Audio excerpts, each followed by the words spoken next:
What's up, Ego Hackers? Welcome to the C.S. Joseph Podcast. I am your host, C.S. Joseph.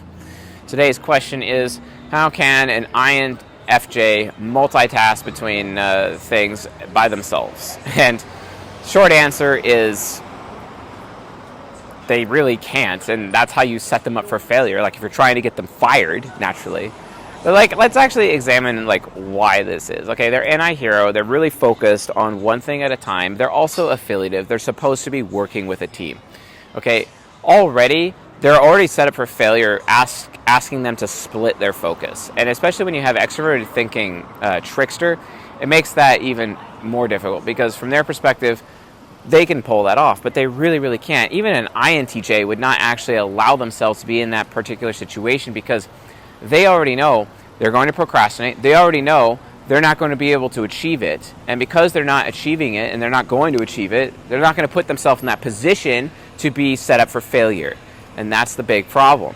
But an INFJ doesn't have extroverted thinking parent to kind of get in the way of that. It's more of they more have this perspective of, like what the Bible says about Jesus, an INFJ.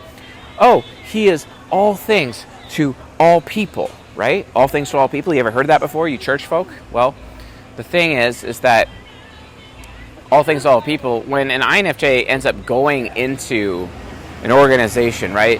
When they're going into the corporate world, right? When they're in the corporate world, there's a lot of issues that are related to that. And the issue is that it's like, oh, hey, I am in this business now, but, I'm this fixer, and I got to fix all these problems because I can see all these problems with my TI child, and I care so much, and I want to be the most useful tool in the tool shed. So what am I going to do? I'm going to stretch myself too thin, and then, there's a crack, I'm going to fill in that crack. There's another crack, I'm going to fill in that crack. There's another crack, I'm going to fill in that crack. And all of a sudden they become entirely stretched too thin that they end up becoming worthless and useless as an employee within the context of this organization. If you want to fire the INFJ that you just hired, all you have to do is manage them poorly.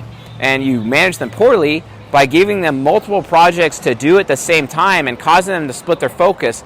And then to even up the ante even more, you make them work alone. Because they're affiliative. They're supposed to be optimizing teams. They're supposed to be with teams. What the hell? Why do that? Seriously, why do that?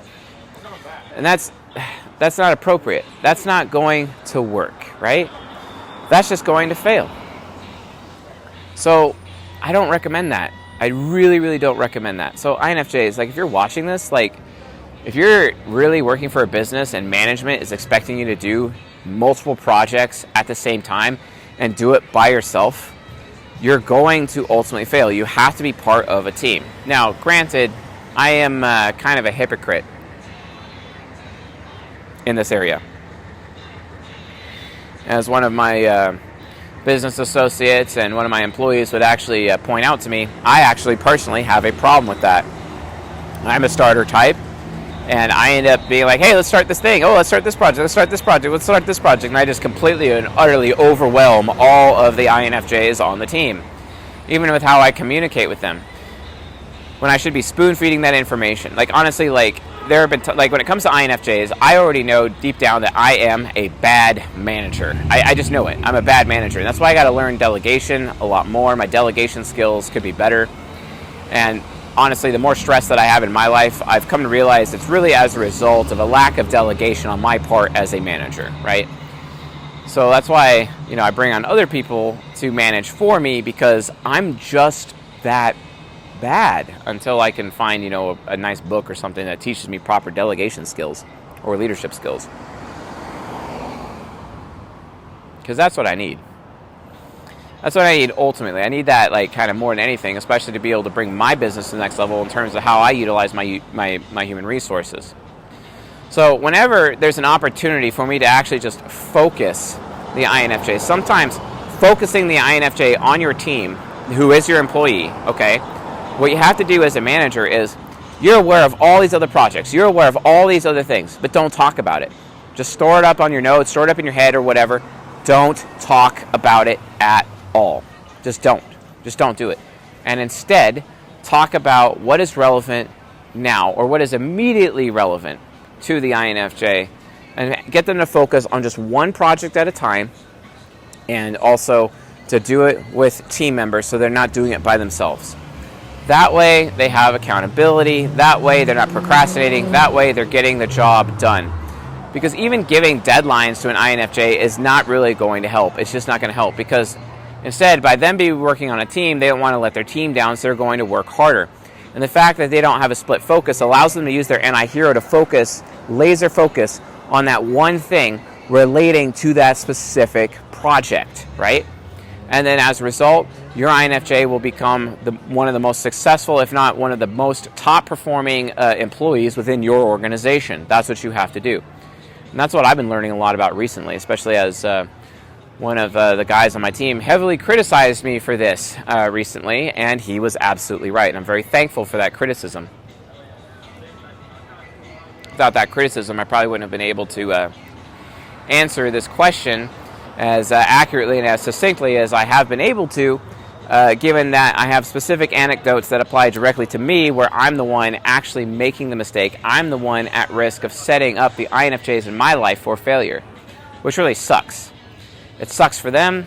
It sucks for me. I should not be setting up people for failure. And sure, it's unintentional. It is unintentional.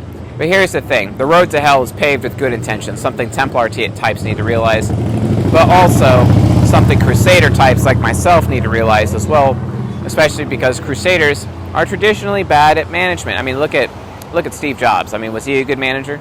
Nope.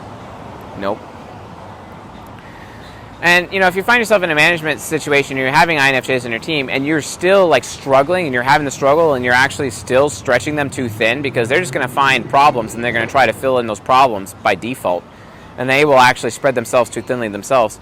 In order to really, really maintain their focus, honestly, hire an ESTJ, and put the ESTJ in charge of your INFJs. That'll really, really help, because the ESTJ will remember everything, catalog everything, and hide the things from the INFJs that they don't need to know. That way, there's this need-to-know basis that protects their focus, protects their their ability to work on a team, from an accountability perspective. Why? Because deadly sin of wrath and self-accountability is part of deadly sin of wrath, and INFJs do have deadly sin of wrath. And because of that deadly sin of wrath and that accountability, adding on additional accountability from the part of a ESTJ middle manager, for example, actually could increase their effectiveness, right? This is a situation where the flat model of business management may not necessarily work because of just how affiliative INFJs are and being able to optimize their productivity on your team. So yeah, that was basically a roundabout way of saying that, never have an INFJ work on multiple projects and do it by themselves. That's actually stupid. And they will end up failing, and then you will blame them for the failure, even though it was your fault that set them up for failure because you were the jackass who decided it was a good idea to assign multiple projects to them and have them do it by themselves. That is egregious. That is wrong. That is not how you manage INFJs in a business or work setting, or even a nonprofit setting, or any setting for that matter. Just don't do it. It's wrong. It's not going to work. It's going to fail every time. And what's worse, they fail, and then you blame them for the failure. Do you think their SI demon is going to like you very much? Do you think their SI demon is going to stick around? They're going to leave, okay? They're going to leave. Probably why a lot of INFJs that I've worked with in the past who have worked for me have ultimately left the team, because I would continue to fail in this area over and over and over, which sucks, and I'm very sorry about that. So anyway, folks, that's it for this episode. Thanks for watching and listening. Like and subscribe, and I'll see you guys next time.